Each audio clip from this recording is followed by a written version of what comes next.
Hey everyone, and thanks for checking out another video. This is the first of a multi-part series I'm putting together focusing on the logistics that make steel production in the United States possible. For this first video, we're going to take a look at how iron ore or taconite pellets from Lake Superior are unloaded. In future videos, we'll check out how these pellets are then loaded into rail cars and then delivered to steel mills like the Cleveland Cliffs Middletown facility. I hope you enjoy, and we'll check out the future videos when I get them published. Alright, first up, we're at the CSX iron ore dock in Toledo. That's the Mesabi Miner you're looking at. She's a 1,000-foot vessel built entirely on the Great Lakes and the sister ship of the James R. Barker. First sailing in 1977, she was built by the American Shipbuilding Company in Lorain, Ohio. She was named the Mesabi Miner in honor of the men and women of Minnesota's Mesabi Iron Range. Here we get a better look at how she unloads her iron ore. That 265-foot boom extends onto the dock and delivers the taconite right where it needs to go on that growing pile of ore pellets. We can see there are two main piles in this area. That tube in the bottom center of your screen is how the iron ore gets from here to the loading facility more than half a mile away. This view gives you a better idea of how this dock is set up. The ore is delivered to this section and then is brought by conveyor belt to this area where a stacker reclaimer neatly stores it until it's time to go off to the steel plants. I'm skipping over a lot of footage, so I'm going to put it all at the end if you just want to sit back and check it out. This closer view shows us the two distinct piles of ore pellets. I'm not sure if they're different grades of taconite or what. If anyone can explain why they're separated, I certainly would appreciate it. For hours and hours, the conveyor belt sends taconite into the air until the boat's more than 63,000 gross ton capacity is emptied. Just beyond the pile, you can see the housing for the underground conveyor belt. We'll take a closer look at that in just a bit. Here we see the self-unloader on the boat. I'll include a link to a video Canada Steamship Lines put together showing how this all works, but here's the quick version. The boat has a triple hold belt system. The cargo hull is sloped to drop the taconite pellets onto one of three conveyor belts below. Once on the conveyor belts, the ore is zipped to the rear of the boat where it's then sent into a C-loop belt-style self-unloading system. That just means that the ore is actually sandwiched between two conveyor belts and then brought up to the deck of the ship where it's then dumped onto the boom. Here we see the pellets spilling off the top of the ever-growing pile of ore. Also, check out all that dust. And if you look closely, you can actually see where the new ore starts and the old ore is being dumped on top of. I don't remember how long it took for it to unload, but looking at the pace of the pellets coming out, it's pretty quick given how much cargo is being unloaded here. The crew must be getting some supplies or something else while they're docked here.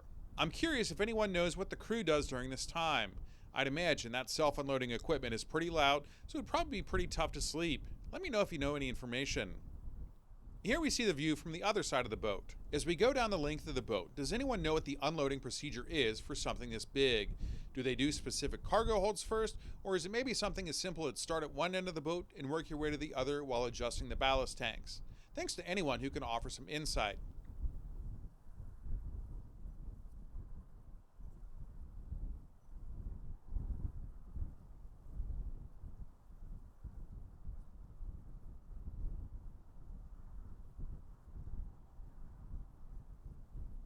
As we get the top-down view, if you look closely, you can see where the ore is actually dropping onto the conveyor belt below. Now that we know how the taconite gets out of the belly of the boat, let's look at how it moves around the dock. Notice those four dimpled areas on the far pile. That's gravity and conveyor belts at work. You can see two metal grates on the closest two valleys. That's where the taconite falls onto the conveyor belt underneath to be whisked away to the larger storage area. Here's a closer look at them. If the piles get low enough, I've seen bulldozers come in and push the piles closer to the grates. Here's how it gets to the next step in the process. The underground conveyor belt rises up on the right side of your screen. Once it reaches this building, it's dropped onto another conveyor belt coming out of the left side, and let's follow along as it moves down the line.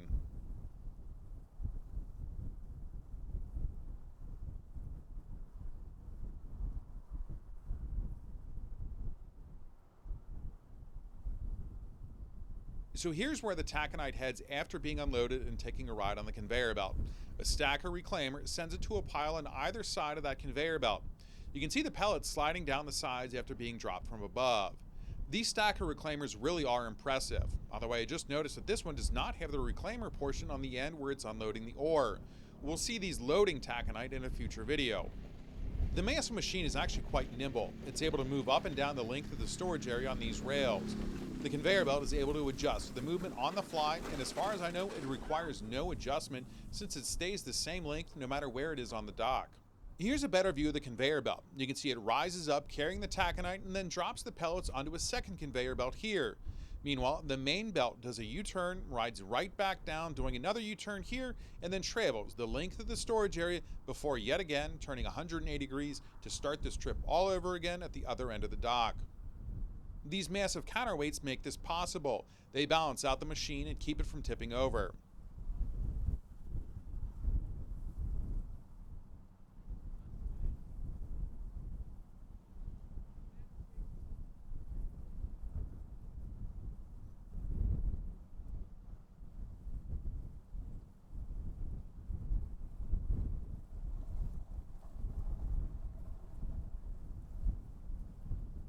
Here's a look at the conveyor belt after it's dropped its load, ready to pick up more taconite and do it one more time.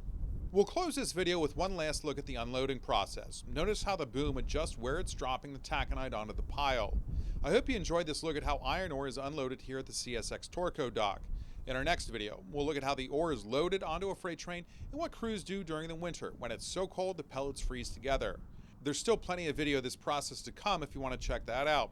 Until our next trip, I hope you have a great day.